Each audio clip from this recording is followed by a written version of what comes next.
Shalom sahabat yang terkasih dalam Kristus. Selamat berjumpa dalam renungan di balik layar Rebal, tempat di mana kita menyingkap rahasia firman Tuhan yang tersembunyi di balik kisah-kisah Alkitab.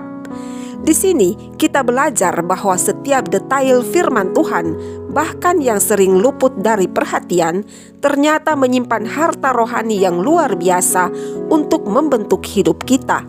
Saat ini, kita akan menyelami sebuah kisah yang penuh misteri sekaligus syarat makna yang tercatat dalam kitab Kejadian 32 ayat 22 hingga 32. Dari kisah ini muncul pertanyaan, mengapa ada tertulis bahwa orang itu tidak dapat mengalahkan Yakub, padahal dia adalah Allah sendiri?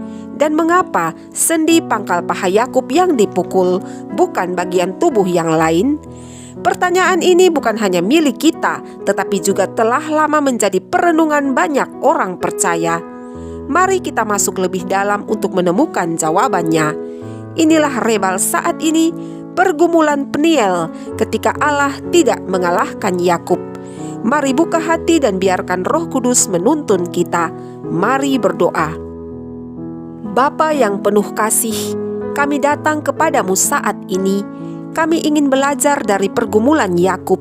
Kami ingin mengerti mengapa Engkau, Allah yang Maha Kuasa, memilih untuk tidak mengalahkan Yakub. Kami juga ingin memahami mengapa Engkau menyentuh pangkal pahanya. Bukalah mata rohani kami supaya kami melihat betapa luar biasanya cara-Mu mendidik anak-anak-Mu. Dalam nama Yesus Kristus kami berdoa. Amin.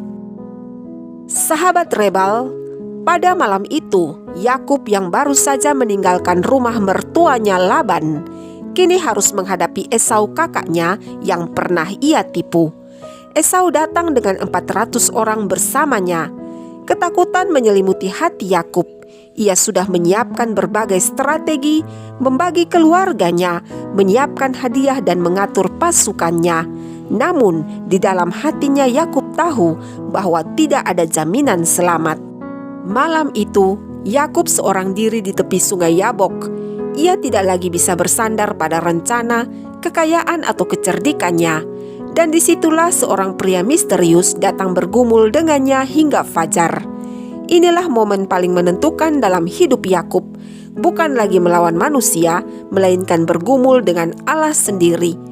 Alkitab dalam Kejadian 32 ayat 24 menuliskan, seorang laki-laki bergulat dengan dia. Tetapi pada ayat 30 dari Kejadian 32 ini juga menuliskan, aku telah melihat Allah berhadapan muka, tetapi nyawaku tertolong. Jadi jelas bahwa orang itu bukan manusia biasa. Banyak penafsir menyebutnya sebagai teofani atau penampakan Allah dalam bentuk fisik, atau bahkan kristofani, yaitu penampakan Kristus sebelum inkarnasi. Dan dengan kata lain, Yakub bergumul dengan Allah sendiri. Lantas, mengapa Allah tidak mengalahkan Yakub? Inilah pertanyaan besar. Kalau Allah Maha Kuasa, tentu Ia bisa menjatuhkan Yakub dengan mudah.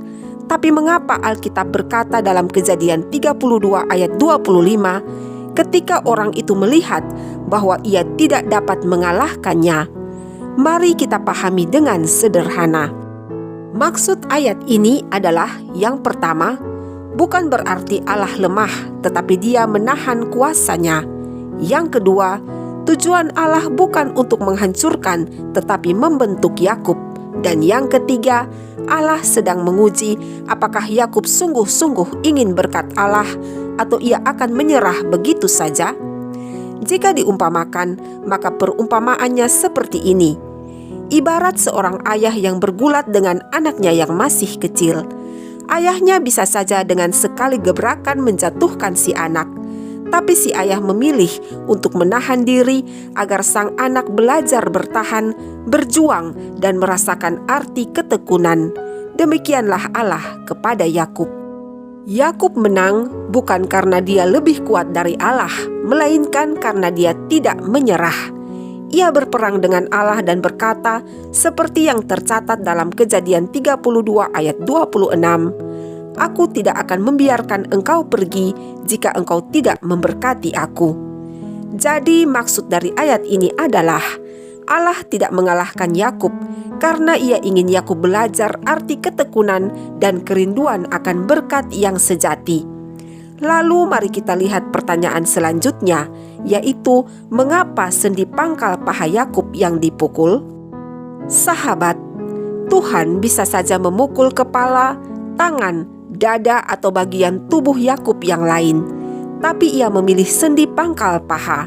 Apa artinya? Mari kita lihat bersama. Paha adalah lambang kekuatan manusia. Dalam budaya Ibrani, sumpah diucapkan dengan tangan di bawah paha seperti yang tertulis dalam Kejadian 24 ayat 2 hingga ayat 3. Baiklah, letakkan tanganmu di bawah pangkal pahaku supaya aku mengambil sumpahmu demi Tuhan Allah yang empunya langit dan yang empunya bumi. Hal ini menunjukkan pada sumber kekuatan dan kelanjutan keturunan. Dengan memukul pangkal paha, Allah ingin menghancurkan keangkuhan dan kekuatan manusiawi Yakub, sehingga Yakub tidak bisa lagi bersandar pada kekuatannya sendiri.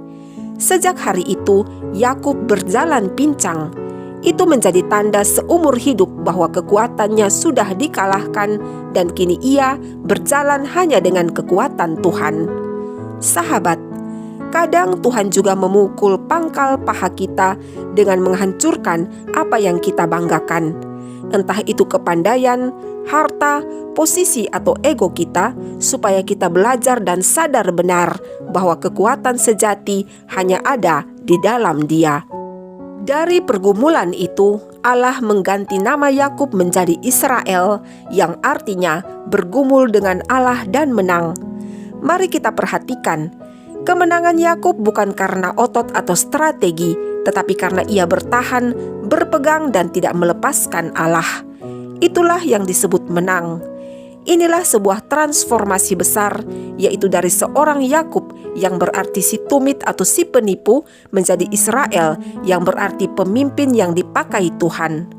Lalu apa makna rohani dan relevansinya dengan kehidupan kita? Kisah ini bukan hanya cerita kuno. Ini adalah gambaran hidup kita. Kita semua punya malam diabok. Ada masanya di mana kita tidak bisa lagi mengandalkan kekuatan, kecerdikan atau orang lain. Saat itulah Tuhan mengajak kita bergumul dengannya. Allah tidak mengalahkan kita dengan cepat. Kadang kita bertanya, Tuhan, mengapa masalah ini tidak segera selesai? Jawabannya, karena Tuhan sedang membentuk iman kita. Tuhan ingin kita benar-benar belajar bertekun, berserah dan tidak menyerah sampai kita menerima berkat-Nya. Paha kita pun bisa dipukul. Tuhan akan menghancurkan kesombongan dan kekuatan diri kita supaya kita berjalan dengan rendah hati dan menyadarkan kita bahwa tanpa Dia kita tidak bisa apa-apa. Seperti Yakub menjadi Israel, Tuhan juga memberikan kita identitas baru ketika kita sungguh-sungguh menyerahkan hidup kepada-Nya. Dari orang berdosa menjadi anak Allah dan dari yang kalah menjadi pemenang bersama Kristus. Dari kisah pergumulan Yakub ini, kita diajarkan bahwa Allah tidak mengalahkan Yakub bukan karena dia lemah, tetapi karena Dia mendidik. Tujuan Allah memukul sendi pangkal paha Yakub adalah untuk menghancurkan kekuatan manusiawinya. Allah juga ingin menunjukkan bahwa kemenangan sejati bukan pada otot, tetapi pada hati yang tidak menyerah mencari Tuhan. Sehingga dari pergumulan itu lahirlah transformasi dari Yakub menjadi Israel.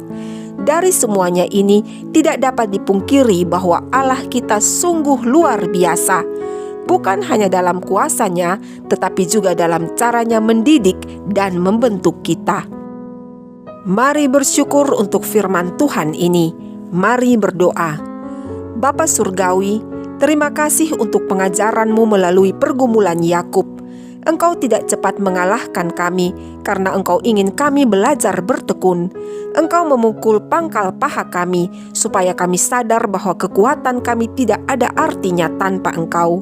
Tuhan, bentuklah kami, hancurkanlah kesombongan kami, dan jadikanlah kami pribadi baru yang berjalan hanya dalam kasih dan kuasa-Mu. Dalam nama Yesus Kristus kami berdoa. Amin. Sahabat Rebal terkasih, jika engkau diberkati dengan renungan ini, maka berbagilah kepada orang lain dan mereka yang kamu kasihi, supaya mereka pun mengerti betapa luar biasa cara Tuhan mendidik anak-anaknya. Mari kita terus mencintai Yesus, Sang Guru Agung yang tidak pernah meninggalkan kita dalam pergumulan. Sampai jumpa pada Rebal berikutnya. Tuhan Yesus memberkati. Shalom.